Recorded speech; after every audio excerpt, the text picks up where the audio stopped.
وہ کچھ اعرابی دیہاتی آئے نا اللہ کے نبی صلی اللہ علیہ وسلم کی بارگاہ میں، آس پاس سے آئے اور انہوں نے آ کر کے کہا قالت الاعراب آمنا، اعرابیوں نے کہا، اعرابی دیہاتیوں کو، آس پاس کے لوگوں کو کہا جاتا، اعرابیوں نے آ کر کے کہا آمنا، ہم ایمان لائے۔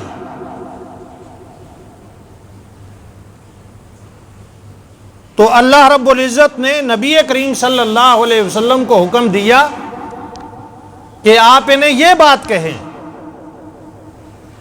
قل لم تؤمنوا ولکن قولوا اسلمنا، یہ تو کہہ رہے ہیں نا کہ ہم ایمان لائے، لیکن آپ انہیں یہ بات کہیں کہ تم ایمان نہیں لائے ہو، تم نے اسلام قبول کیا ہے، اسلام لائے ہو۔ اسلام اور ایمان میں یہاں سے فرق پتہ چل رہا ہے۔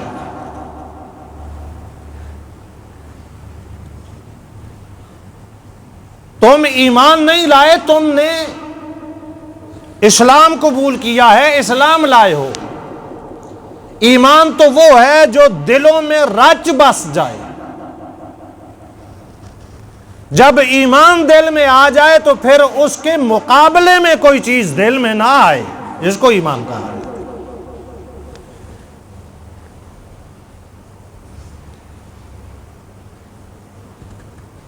تو ایمان نام ہے زبان سے اقرار، دل سے تصدیق کا۔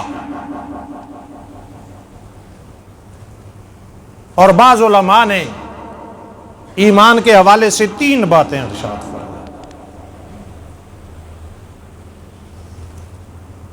کہ ایمان کہتے ہیں زبان سے اقرار، دل سے تصدیق اور اعضاء سے عمل۔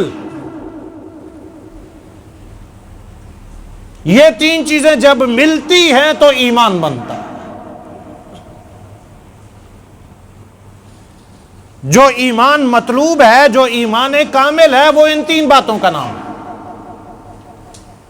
زبان سے اقرار، دل سے تصدیق اور اعضاء و جوارح سے اس پر عمل،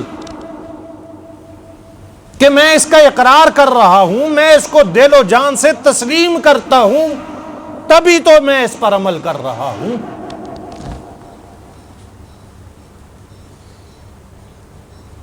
کامیابی اور کامرانی کا ذریعہ ایمان ہے۔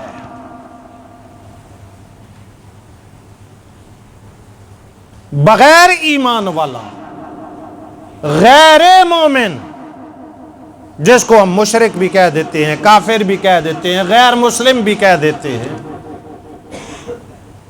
ظاہری طور پر اس کی نمائش ہمیں نظر آ سکتی ہے، ہمارا اس پر یقین ہونا چاہیے۔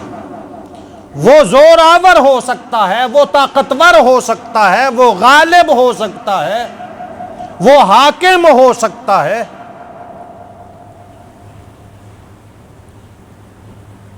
لیکن دائمی اور حقیقی، اصل اور ہمیشہ کی کامیابی اللہ نے رکھی ہے تو ایمان کے ساتھ رکھی ہے۔ یہ دنیا تو آزمائش کی جگہ ہے، یہ تو کامیابی ناکامی کی جگہ نہیں ہے کہ ہم اسے دیکھیں تو کہیں یہ کامیاب ہے، اسے دیکھیں تو کہیں یہ ناکام ہے، ایسا تو نہیں ہے۔ یہ دنیا جو نظر آ رہی ہے یہ نہیں ہے، اس کی حقیقت یہ نہیں ہے۔ نبی کریم صلی اللہ علیہ وسلم نے اس دنیا کے بارے میں فرمایا تھا دنیا سجن المؤمن و جنت الکافر،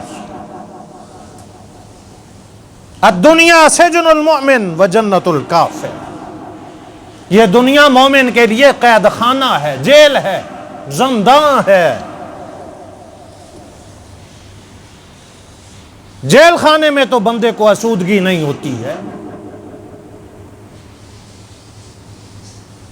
جیل میں تو بندے کو وہ کہے مجھے سکون اور اطمینان ہوگا، ایسا نہیں ہو سکتا۔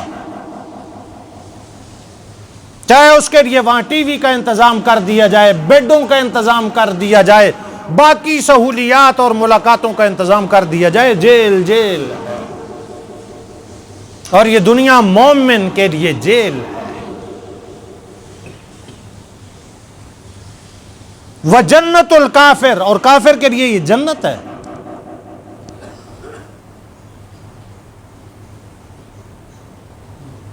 جبکہ آخرت کی زندگی وہ مومن کے لیے جنت ہے۔ آخرت کی زندگی مومن کے لیے، ایمان والے کے لیے جنت ہے۔ اس لیے تو قرآن کریم نے کہا نا قد افلح المؤمنون، کامیاب ہو گئے ایمان والے۔ اور جس کا جتنا زیادہ ایمان مضبوط اور پائیدار ہوگا وہ اتنی بڑی کامیابی پر